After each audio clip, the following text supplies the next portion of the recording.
శ్రీగురుభ్యో నమ. శ్రీ మహాగణాధిపతే నమ. శ్రీ మహాసరస్వత్యై నమ. హరి ఓం శ్రీమాత్రే నమ.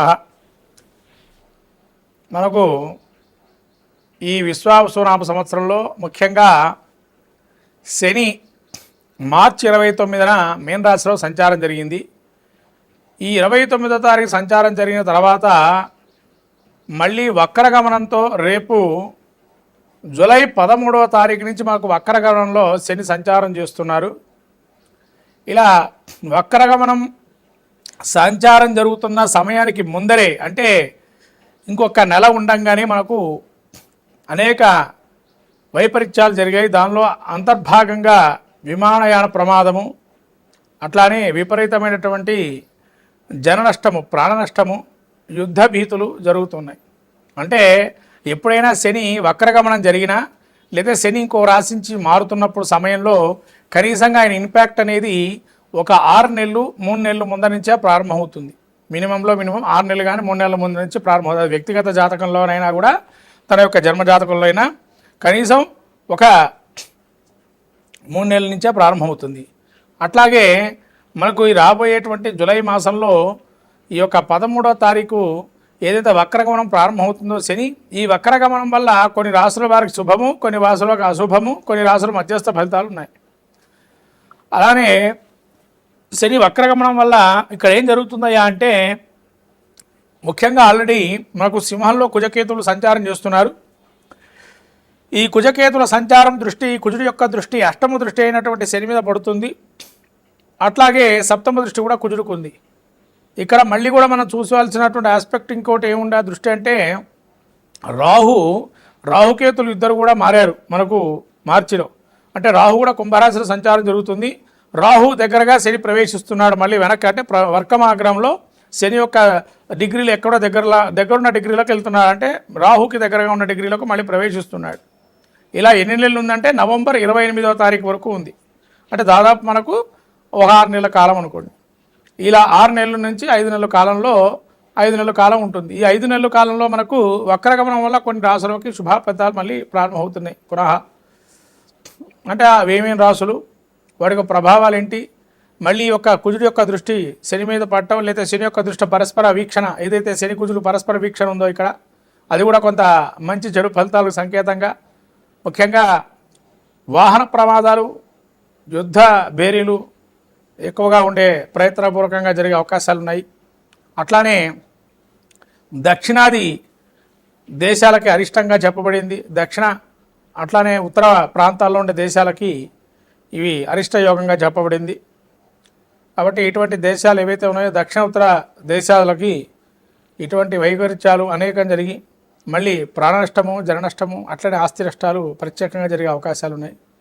కాబట్టి చాలా జాగ్రత్తగా ఈ వక్రగమనం అనేటువంటి శని ఏదైతే ఉందో కొంతమందికి ఆరోగ్య నష్టము, కొందరు ధన నష్టము, కొందరు ప్రాణ సంకటము, కొంతమందికి మంచి శుభయోగాలు కూడా జరుగుతాయి. శుభయోగం ఏం జరుగుతుందయ్యా, చెడు అయితే చెప్పారు. శుభాలు ఏంటంటే నూతనమైనటువంటి కార్యక్రమాలు ఏవైతే ఉంటాయో స్థిరాస్తి వివాదాలు కానీ, భూ తగాదాలు కానీ, భూ సమస్యలు కానీ, సెటిల్మెంట్స్ కార్యక్రమాలు కానీ, తర్వాత వీటికి సంబంధించి ఏవైతే ఉంటాయో అవన్నీ సఫలీకృతమయ్యే అవకాశాలు ఉన్నాయి. అంటే భూ సమస్యలు పరిష్కారం అవుతాయి.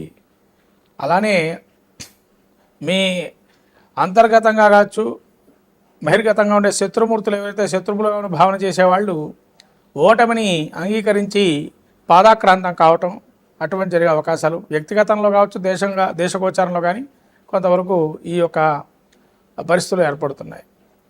అట్లానే విమాన ప్రమాదాలు మీకు ఏవైతే జరిగినాయో అది లోగడ వీడియో, మనం కొన్ని వీడియోలు ఏవైతే ఉన్నాయో నేను చేసిన ఉగాది సంబంధించినవి దానిలో చెప్పబడింది కూడా. చిరకాల ప్రత్యర్థితో మనం పోట్లాటలు ఏవైతే ఉన్నాయో అవి జరుగుతాయని చెప్పి, అట్లనే విమానయాన సంబంధమైన ప్రమాదాలు ఎక్కువగా జరుగుతాయని ఇది మార్చి నెలలోనే, మార్చికి పూర్వం మార్చి నెలలో మనం చెప్పబడింది. శని రాహువులు ఒకటే రాశిలో సంచారం చేస్తున్నప్పుడు ఇలా వైమానిక ప్రమాదాలు ఇవన్నీ జరుగుతాయని చెప్పి, ఇది జరగటానికి కూడా కారణం ఏంటంటే రాహు శని వాయు ప్రమాదాలు ఎక్కువ జరిగే అవకాశాలు ఉంటాయని మాకు గురువులు విద్యాబోధన చేసేటువంటి వారు ఆ సమయంలో మాకు చెప్పబడింది. కాబట్టి ఇవాళ అది జ్ఞప్తికి వచ్చి ఆ యొక్క పరిజ్ఞానం మేరకు శని రాహువుల యొక్క వైమానిక వాయు ప్రమాదాలు ఉంటాయని చెప్పి చెప్పబడింది. అలానే వాయు కాలుష్యం వల్ల కొందరికి అనారోగ్య సూచనలు కూడా వచ్చాయి.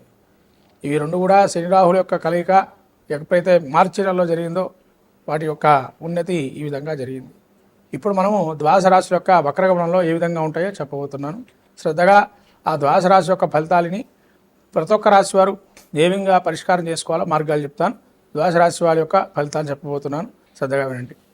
ద్వాదశ రాశుల్లో ఇప్పుడు ధనుస్సు రాశి వారికి శని వక్రగమనంలో ఏ విధంగా ఉండబోతుంది ఏమిటి అనేది చూస్తే, శని వక్రగమనం వీరికి ధనుస్సు రాశి వారికి ఏ విధంగా ఉండబోతున్నాడో, తృతీయ స్థానము ధనుస్సు రాశి నుంచి 3వ స్థానంలో ఉంటున్నాడు. వీళ్ళకి ఏ విధంగా ఉండబోతుందయ్యా అంటే, స్త్రీ భోగంచ మనస్సౌఖ్యం బుద్ధిత్యాతి సిద్ధకృత్. అంటే స్త్రీ భోగము అంటే నూతన పరిచయాలు ఏర్పడటము స్త్రీలతోని, అలానే సౌఖ్యంగా ఉండటము, అలానే సంతానం లేనటువంటి వారికి ధనుస్సు రాశి వారికి సంతానం కలగటము, అలా యోగాన్ని ఇవ్వటము, శనిగిరికి సంతాన యోగాన్ని ఇవ్వటము, అలానే మనస్సౌఖ్యము అంటే మనస్సు కానీ చింతనాభావం ఏది ఎప్పుడు నిత్యము కూడా ఎనర్జెటిక్గా ఉండటము, సంతోషము, బుద్ధిబలము. బుద్ధిబలం అంటే ప్రతి కార్యాన్ని కూడా సమయస్ఫూర్తి ఆలోచనగా కుశలతతో ఆలోచన చేసి ముందుకు వెళ్ళటము, 10 మందికి మీ యొక్క వాక్కు నిర్ణయాలు ఏవైతే ఉంటాయో అవి అబ్బురపరిచే విధానంగా ఇంత ఆలోచన జ్ఞానం ఉందా అని మీరు మిమ్మల్ని మెప్పు పొందే అవకాశం ఎక్కువగా ఉండటము, ప్రయత్నించినటువంటి కార్యాలని జయం కలగడము, అలానే సొంత ఊరిలో కొంతవరకు లాభం ఎక్కువగా అంటారు. సొంత ఊరిలో కొంత లాభం అన్నట్టుగా మీకు లాభాలు చేకూరే విధంగా ఉన్న స్వస్థలంలో లాభాలు వచ్చే అవకాశం ఉంటాయి. ఈ విధంగా స్వస్థానం ఆస్తిరోగంచ రవిపుత్రం తృతీయ భాగే అంటే స్థిరాస్తులు కానీ ఆస్తుల్లో కానీ యోగప్రదంగా ఉండడం, మళ్ళీ భూమిని పెంచుకోవటము, ధనాన్ని పెంచుకోవటం ఏ విధంగా చేయాలని ఇవన్నీ కూడా యోగప్రదంగా ఉంటాయి. కాబట్టి ధైర్య సాహసాలతో రిస్క్ ఉన్నా కూడా ముందరకెళ్తారు, తద్వారా పొందుతారు. కాబట్టి ఈ ఒక్కరికి ఏదైతే ధనుసు రాశి వారికి యోగప్రదంగా ఉంది, ఎటువంటివి పరిహారాలు అవసరం లేదు, సుఖంగా మంచిగా ఆ యొక్క వక్రగమనం శుభంగా చేకూరే అవకాశం ఉంటుంది ఈ యొక్క ధనుసు రాశి వారికి. శ్రీమాత్రే నమః. మొత్తం మీద ద్వాదశ రాశుల ఫలితాలు చూసినట్టయితే శని వక్రగమనం వల్ల ఏ రాశుల వారికి బాగున్నాయంటే ధనుసు రాశి వారికి యోగప్రదంగా ఉంది, అలానే మేషరాశి వారికి యోగప్రదంగా ఉంది, అలానే కన్యారాశి వారికి యోగప్రదంగా ఉంది. ఈ విధంగా ఈ 3 రాశుల వారికి చాలా యోగాన్ని ఇస్తున్నాడు శని. ఈ 3 రాశుల వారు శని వక్రగమనం అద్భుతంగా యోగిస్తుంది.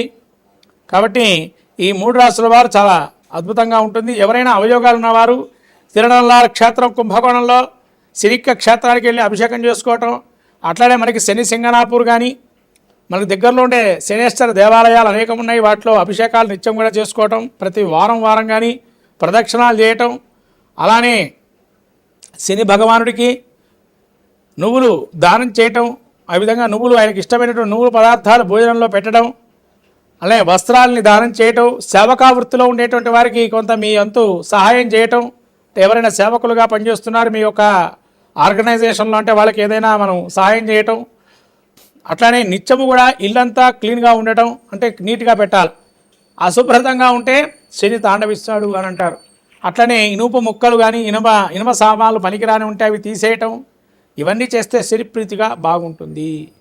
అంటే పాత సామాన్లు లాంటివి ఏవైతున్నాయో అవన్నీ కూడా తీసేయాలి. స్క్రాప్ లాగా ఉండే సామాన్లు తీసేస్తే కూడా శని యోగప్రదంగా మారతాడు.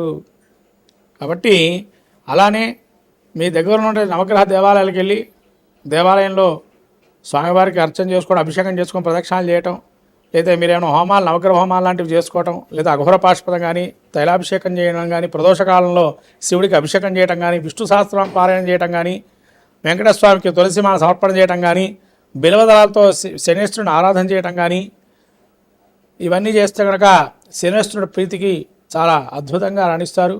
ఇవన్నీ చేసుకోండి ద్వాదశ రాశి వాళ్ళు. రాబోయే 5 నెలల పాటు ఆ యొక్క ప్రకృతి వైపరీత్యాలు కానీ లేదా దుష్పరిణామాలు ఏవైతే ఉన్నాయో ప్రాణ నష్టం, ఆస్తి నష్టం, ధన నష్టం లాంటివి జరిగే అవకాశాలు ఉంటాయి. అవన్నీ కూడా నష్టం మనం ఎంతవరకు కూడా మానవాళికి ఉపయోగ విధంగా ఉండాలి, కానీ మానవాళికి కొన్ని వ్యతిరేకంగా మనం చేసేటువంటి క్రియలే ఉంటాయి. ఎందుకంటే మనం చెట్లు సరిగ్గా పెంచడం లేదు, వాటి వల్ల ప్రకృతి వైపరీత్యాలు రావటం, మానవ తప్పిదాలు కూడా కొన్ని ఉండటం, ఇవన్నీ కూడా సహజంగా ఆ యొక్క కలిగి పురుషుడు యొక్క ప్రభావంతో జరుగుతుంటాయి. కాబట్టి ఇవన్నీ కూడా మనం ఏదైనా అర్చన అభిషేకాదులు హోమాదులతోని ఏం చేయగలుగుతామయ్యా, ఇన్ని చేసినా మాకు ఇంతే అనుకున్నా కూడా ఎప్పుడు భయపడకండి. ఇవి చేసుకోవటం వల్ల రాబోయే విపత్తుల నుంచి మీరు కొంతవరకు బయటపడే అవకాశం ఉంటుంది. అది గమనించండి. అందరూ కూడా భక్తులందరూ కూడా భక్తులుగా ఉండేటువంటి వారు నిత్యం కూడా భగవంతుని ఆరాధన చేసేవారు గుర్తుపెట్టుకోండి. ఇవాళ చేస్తున్న ఆరాధనలు మీకు అక్కరకు రాకపోయినా రాబోయే విపత్తుల నుంచి కాపాడడానికి ఆ పూజలే మిమ్మల్ని కాపాడుతాయని చెప్పి భగవంతుడు ఈ పూజాధికాలు హోమాలు ఎందుకు పెట్టారు అంటే రాబోయే విపత్తుల నుంచి బయటపడటానికి ఒక విధంగా మార్గం అయితే, ఇప్పుడు అనుభవిస్తున్న జన్మ ఏదైతే ఉందో అది పూర్వజన్మ కృతం సంచిత పాపంగా ఉంటుంది. దాన్ని నిలవరించడానికి వచ్చే జన్మను ఉత్తమగతులు పొందడానికి ఇక్కడి నుంచి పాపాన్ని నశింపజేసి ఇక్కడ పుణ్యం తీసుకొని మళ్ళీ నెక్స్ట్ జన్మలో పాపాన్ని కానీ పుణ్యాన్ని కానీ అదే విధంగా తీసుకెళ్ళటం జరుగుతుంది. కాబట్టి ఇవన్నీ కూడా మనకు గత జన్మలో మనిషి 7 జన్మలు అనుభవిస్తాడంటారు జాతక చక్రంలో. ఆ 7 జన్మలు అనుభవించిన తర్వాత కానీ ఈ మానవ జన్మ నుంచి బయటపడరు. 7 జన్మలు మానవుడిగా పుట్టాల్సిందని మనకు జ్యోతిష్శాస్త్రం కూడా చెప్పబడుతుంది. అందుకనే మనుషులు పోయిన మనుషులు 7 ఉంటారంటారు. ఇక్కడ కాకపోయినా ఇంకో చోట్ల బతుకుతూ ఉంటారు. ఆ 7 ఏదైతే ఉంటుందో ఆ 7 యొక్క స్థితిని మనం చూసుకొని తద్వారా జన్మ అనుజన్మ పూర్వజన్మ అనేవి ఉంటాయి. ఇది అందరూ తెలుసుకోవాలి. ఎందుకంటే ఇవాళ మనం చెప్పే ఫలితాలు ఏవైతే ఉన్నాయో శని వక్రగమనం కావచ్చు, లేతే కుజకేతుల కలయిక కావచ్చు, శని రాహుల కలయిక కావచ్చు, ఇలా దుష్పరిణామాలు సూచించే గ్రహస్థితి ఏవైతే కలయికలు ఉన్నాయో అవన్నీ భయపడద్దు. మానవులందరూ కూడా నిగ్రహంగా ఉండాలి. జీవితంలో కష్టాలు సహజంగా ఉంటాయి. వాటిని జీవించి జయించడమే మానవాళికి జ్ఞానాన్ని ఇచ్చేదని గురువు ఉపదేశం చెప్తున్న సాక్షాత్ ఆ కృష్ణుడు చెప్పాడు అర్జునుడికి గీతాపదేశం. అట్లానే ఈ విధంగా మానవ జీవితంలో కష్టాలు సహజం, వాటిని జీవించి నిగ్రహించి నిలబడటమే జీవితంలో ఒక రహస్యం. ఇది గమనించి ఈ పరిహార మార్గాలను ఎంచుకొని తద్వారా అందరూ కూడా శుభంగా ఉండాలని కోరుకుంటూ శ్రీమాత్రే నమః.